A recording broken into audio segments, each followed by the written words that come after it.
Hi, I'm Ann. And I'm Dean. We are here up on Timber Mountain. Please join us in our adventure at A&D Adventures on Timber Mountain.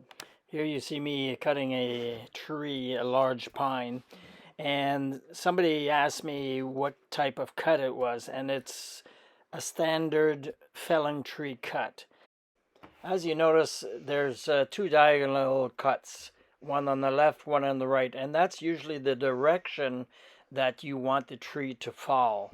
So in this case, I use the left diagonal cut, and then I did my horizontal cut to about half of the tree. The reason you don't go farther than that is because you want to leave what's called a hinge.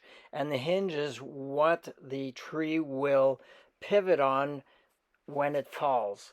And you want to leave some of that to add in your direction of the tree. This is a nice size tree. It's close to a 70-foot tree. And what I'm looking for, you'll see me look up and down a few times. What I'm looking for is a couple of things. Is an escape route if anything goes wrong. And I also look at any debris that might be coming down.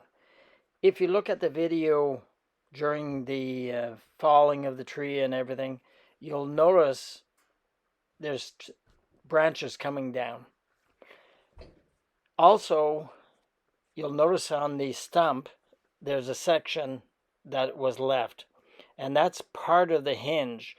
And what happened was I cut a little too much on the hinge on one side.